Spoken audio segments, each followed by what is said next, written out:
Good morning everyone. कैसे हैं आप लोग। आइए आज कक्षा 10वीं सीबीएसई बोर्ड का हम पद और पदबंध टॉपिक व्याकरण के अंतर्गत करते हैं। तो सबसे पहले हमारा जो विशेष उद्देश्य है वो है कि पदबंध का उदाहरण द्वारा स्पष्टीकरण। पदबंध पर आधारित प्रश्न हम हल करेंगे। प्रश्नों के सटीक और स्पष्ट उत्तर यहाँ पर देंगे आप सभी को। तो सबसे पहले देखते हैं शब्द। शब्द किसे कहते हैं? एक से अधिक वर्णों के मेल से बने सार्थक वर्ण समूह को शब्द कहते हैं, जैसे सोहन, खीर, मीरा, खेलता, शतरंज इत्यादि। अतः कहा जाता है कि शब्द वर्णों के मेल से बनते हैं। शब्द सार्थक वर्ण समूह या अक्षर समूह होते हैं। शब्द स्वतंत्र रूप में प्रयुक्त होते हैं। वर्णों का वही समूह शब्द कहलाता है जिसका प्रयोग स्वतंत्र रूप से होता है। शब्दों का वर्गीकरण करेंगे तो शब्दों को कितने वर्ग में बांटा गया है देखते हैं। शब्दों का वर्गीकरण निम्नलिखित 5 प्रकार से किया जाता है। पहला, रचना या बनावट के आधार पर। दूसरा, उत्पत्ति या स्तोत्र के आधार पर। अर्थ के आधार पर। वाक्य में प्रयोग के आधार पर। व्याकरणिक प्रकार के आधार पर। अब देखते हैं पद। पद की परिभाषा सबसे पहले देखेंगे कि पद कहते किसे हैं। जब कोई शब्द स्वतंत्र न रहकर व्याकरण के नियमों में बंध जाता है तब वह शब्द पद बन जाता है। जैसे कारक, वचन, लिंग, पुरुष इत्यादि में बंधकर शब्द पद बन जाता है। इस प्रकार वाक्य में प्रयुक्त शब्द ही पद है। जैसे सीता गाती है, ईश्वर रक्षा करे। यह सीता, ईश्वर आदि शब्द वाक्य में प्रयुक्त होकर पद में परिवर्तित हो गए हैं। पद विचार जानेंगे कि पद विचार किसे कहते हैं। तो पद विचार का पहले परिभाषा देखेंगे। पद विचार सार्थक वर्ण समूह शब्द कहलाता है, पर जब इसका प्रयोग वाक्य में होता है तो वह स्वतंत्र नहीं रहता बल्कि व्याकरण के नियमों में बंध जाता है और प्रायः इसका रूप भी बदल जाता है। जब कोई शब्द वाक्य में प्रयुक्त होता है तो उसे शब्द न कहकर पद कहा जाता है। हिंदी में पद 5 प्रकार के होते हैं। पहला, संज्ञा पद। दूसरा, सर्वनाम पद। तीसरा, विशेषण पद। और चौथा, क्रियापद। और अंतिम, अव्यय। शब्द व पद में अंतर क्या होता है इसे समझ लेते हैं। तो देखते हैं शब्द। शब्द वर्णों की स्वतंत्र और सार्थक इकाई होती है, जबकि पद वाक्यों में प्रयुक्त शब्द है। पद का व्याकरणिक परिचय होता है और शब्द का मात्र अर्थ परिचय होता है। पद वाक्य में अर्थ का संकेत करता है। शब्द सार्थक व निरर्थक दोनों होते हैं, जबकि पद ये लिंग, वचन, कारक तथा क्रिया से संबंधित होता है। अब देखते हैं पदबंध। पदबंध की परिभाषा सबसे पहले समझते हैं। जब एक से अधिक पद सामूहिक रूप में किसी एक व्याकरणिक इकाई जैसे संज्ञा, सर्वनाम, विशेषण, क्रिया तथा क्रिया विशेषण की तरह काम करे तो उस बंधी हुई इकाई को पदबंध कहते हैं। अन्य शब्दों में कहा जा सकता है कि अनेक पदों के योग से बना हुआ एक वाक्यांश जो वाक्य में एक ही पद का काम करता है वह पदबंध कहलाता है। जैसे सामने वाले घर में रहने वाला लड़का परीक्षा में पास हो गया। अब घर में रहने वाला लड़का पदबंध संज्ञा पद का काम कर रहा है, जबकि एक से अधिक पद परस्पर मिलकर वाक्य में एक व्याकरणिक इकाई का कार्य करते हैं तो उसे क्या कहेंगे? पद या क्रिया या मुख्य पद या पदबंध। Yes, very good. हाँ, उसे हम पदबंध कहेंगे। पदबंध के प्रकार। पदबंध संज्ञा पदबंध पहले जानेंगे। संज्ञा पद की जगह पर प्रयुक्त होने वाला पदबंध संज्ञा पदबंध कहलाता है। इसमें शीर्ष पद संज्ञा होता है तथा शेष पद उस पर आधारित होते हैं। जैसे मेरे बचपन का साथी हर्ष इंजीनियर बन गया। आसमान में उड़ता हुआ गुब्बारा नीचे आ गया। विदेश में रहने वाला मोहन कल आएगा। सुदामा के स्वागत के लिए श्री कृष्ण द्वार पर आ गए।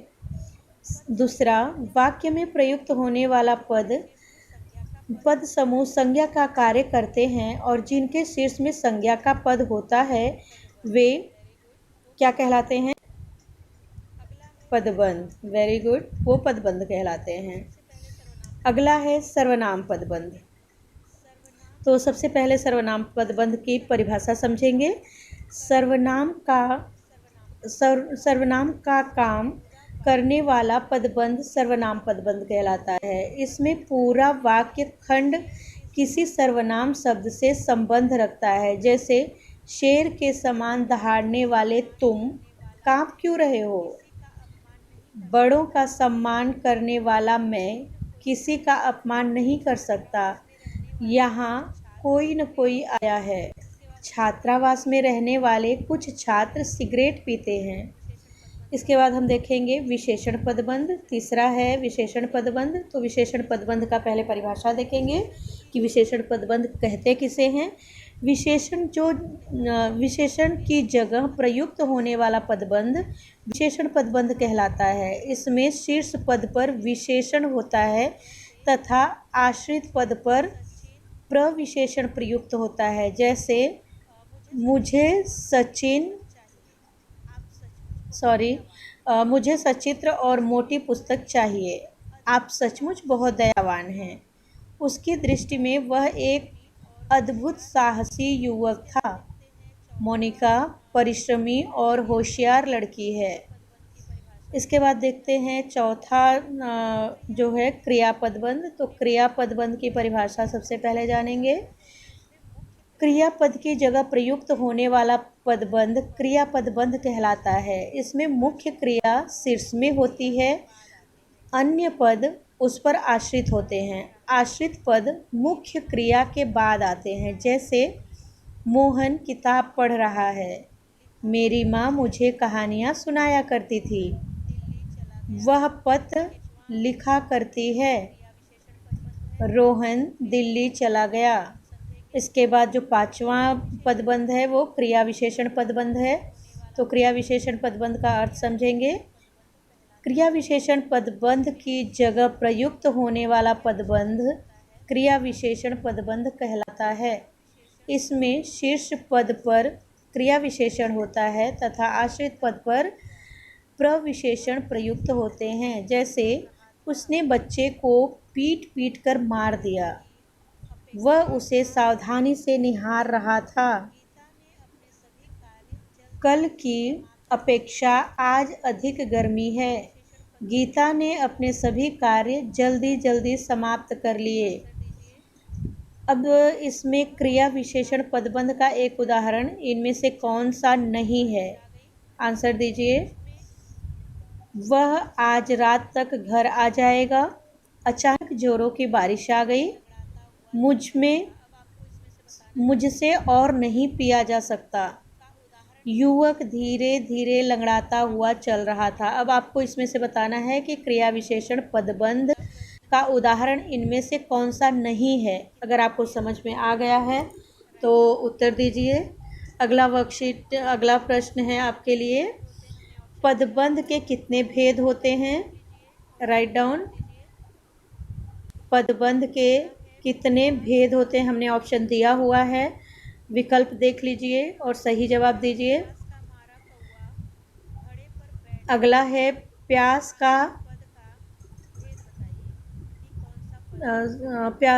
का मारा कौआ घड़े पर बैठ गया। रेखांकित पद का भेद बताइए कि कौन सा पद है। संज्ञा पद है, सर्वनाम, क्रिया विशेषण, इनमें से क्या है?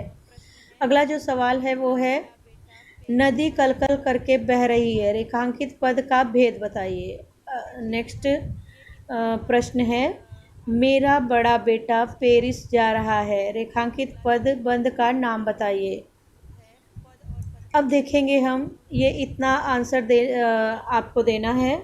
इसके बाद देखेंगे अगला जो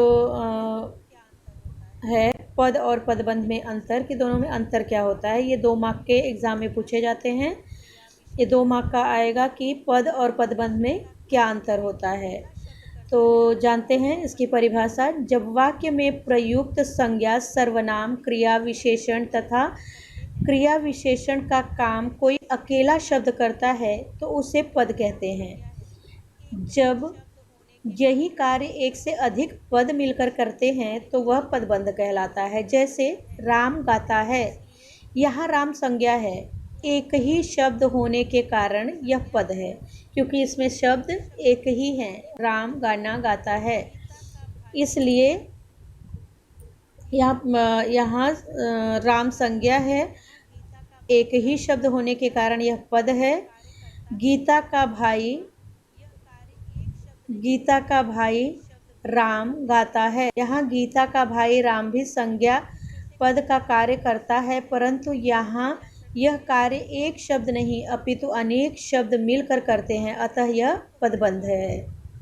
निम्नलिखित में से कौन सा कथन असत्य है? जल्दी जल्दी आंसर दीजिए।